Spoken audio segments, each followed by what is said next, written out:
So tell me your name and a little bit about yourself. My name is Justin Cafaro. I am a tutor at Marymount Academy. I come for the after school program. And I usually work at Marymount from like 3 to 5. And tutoring is a little familiar, but also a little bit new. As in, like, I tutored a lot when I was younger. I did all my schooling, and then I went back to tutoring. Okay. How do you help a student who comes into STEP and needs some help with a subject, just like? Well, usually I try to ask a lot of questions, see what they need help with exactly, and if it's math or science, which I'm more specialized in, I'll try to either demonstrate how to do it, explain how you would do it, and some tips and tricks. Sometimes I don't know the answer either. Like, for example, at the ascend problem, and usually if I don't know the answer, it drives me a little bit crazy, but I try to solve it afterwards. But yeah, so I try my best to help students solve their math problems or science, or answer any questions. And I will help with other subjects too, but I think it's always best to ask me for those 2 subjects, math and science. Okay. And why did you start tutoring? Well, I did my master's degree in biology. And I was initially working in like a private lab. I didn't quite like it, and I realized one of the avenues when I started pursuing my master's degree was it was also a few of my colleagues had the same idea, was we wanted to be potentially teachers at one point. So one of the things I wanted to start doing, to kind of see if I do want to be a teacher, was to start tutoring first. And so far so good. So I probably will be going for my teaching degree fairly soon. All right, that's all. Do you have any closing remarks you'd like to say? Nothing in particular. Thank you for the interview. It's interesting, and good luck.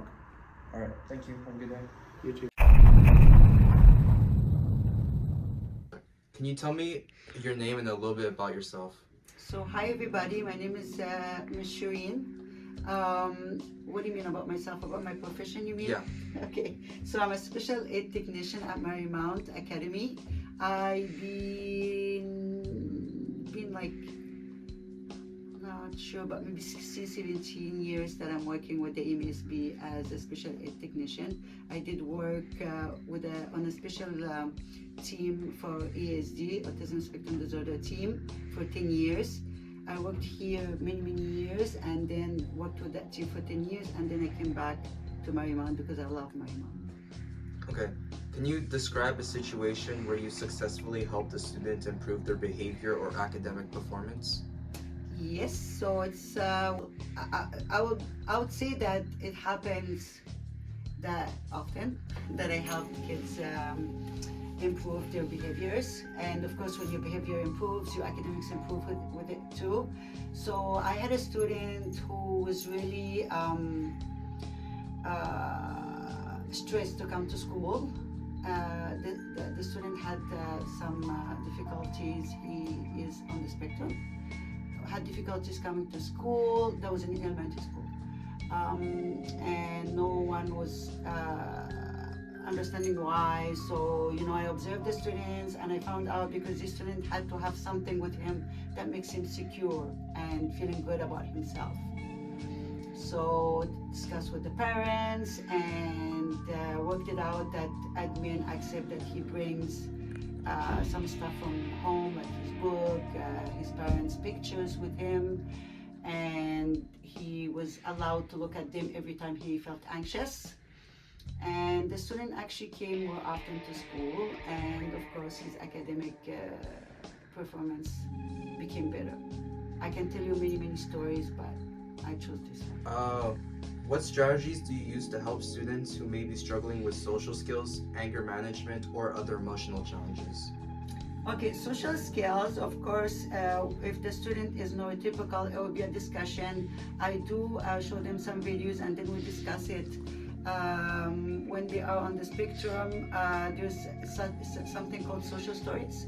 So there are stories that they're written regarding that skills, and saying why it is important in society to have the skills, and if you don't have that skills, what's going to happen. You know, we try not to be so negative in these stories.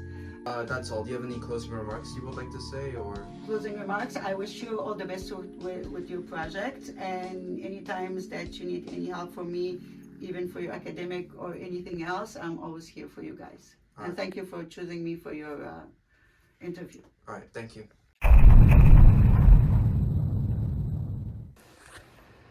What's your name, and can you tell me a little bit about yourself? Sure. My name's David Lee, and well, I've been IB coordinator now since December, but in the past I was working for the school board, English Montreal School Board, as a school principal and vice principal, and before that even as a teacher. So I've been a principal since 2013, 2012 or so, and before that as a teacher. All right. Could you explain the goals of the IB program and how it benefits students at our school? Sure. So the IB program is, a lot of the ideas and the philosophies behind IB are usable for all students, even non-IB students. So the goal is to make sure that we graduate students who are able to think critically and creatively, and students who are able to connect their learning to the real world.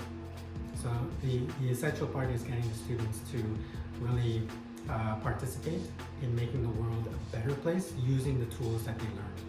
Okay. What are the key differences between the IB program and regular high school courses? There isn't any particular differences in academics. The courses that IB students take are the same courses as non-IB students take. I think the main difference is the way that we approach teaching is to make sure that teachers really, in the IB program at least, really connect the material that you learn to real world scenarios. So what is it that about your learning that you're going to apply to make the world a better place? So taking what you learn, all the theory, and putting it into practice. I think that's the main difference, and that's very much more explicit in the IB program. Okay. What qualities and skills do you look for in a student who's considering to join the program? We look for students who are creative. We look for students who can keep up with their academic work and who know how to get help when they need for their academic work. Basically, students who are able to not just think locally, but being able to expand their mind and think about global situations and how they can fix the problems that are happening globally. So students who are open-minded, creative thinkers, risk takers, inquisitors, anybody who can reflect on their learning and take what they have learned and apply it to all kinds of situations. Okay. How do you ensure that students in the IB program are receiving the support they need to succeed academically?